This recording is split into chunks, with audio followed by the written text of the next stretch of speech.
Si vous souhaitez visiter le musée de l'immigration, attendez 24 heures quand même. Ouais. Il va y avoir un monde fou aujourd'hui. De toute façon, en général, Ça ouvre là?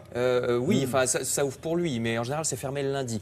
Donc, c'est l'obligation du jour, le musée de l'immigration. Donc, vous l'avez dit, il ne faut pas y aller aujourd'hui parce qu'il risque d'y avoir beaucoup de monde avec le discours du président de la République en fin d'après-midi. Demain, par exemple, ça sera très bien demain. Beaucoup d'articles sur ce thème de l'immigration et le musée en question. Vous voyez notamment dans le Parisien la façade et les grilles dorées style années 30 parce que le bâtiment lui-même est très très beau. C'est près de, avec des fresques, des frises. C'est près du bois de Vincennes à Paris, ouvert tous les jours, donc sauf le lundi. À voir ces prochains jours. Autre sujet un peu du même genre.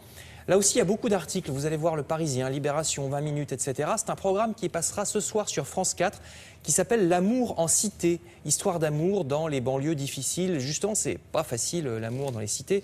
C'est sans doute l'endroit où les relations amoureuses sont les plus tabous, nous disent les journaux. Tout est complètement caché.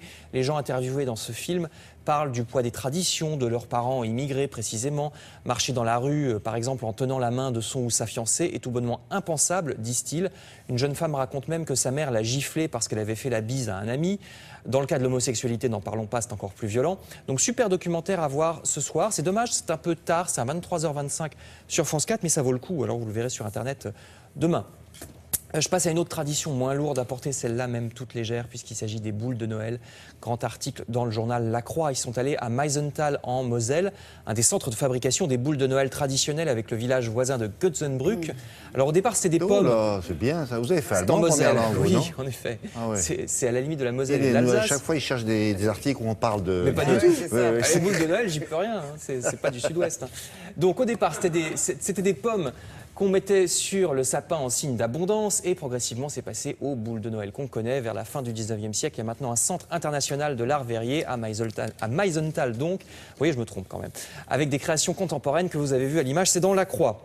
20 minutes, lui, nous parle de cet autre indémodable Johnny Hallyday qui a déjà vendu 500 000 exemplaires de son album en un mois seulement. Donc il est déjà disque de diamant, 500 000.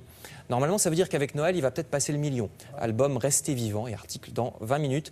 Enfin, je termine avec Le Parisien, un article sur le fantasque Cédric Villani. Vous savez, la médaille Fields 2010, l'équivalent du prix Nobel de mathématiques.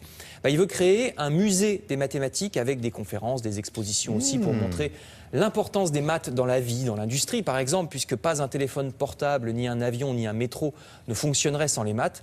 Il est en train d'essayer de voir s'il ne peut pas récupérer un bâtiment rue Pierre et Marie Curie dans le centre de Paris. Ce serait une adresse adéquate pour ce peut-être donc futur musée des maths, nous dit Le Parisien.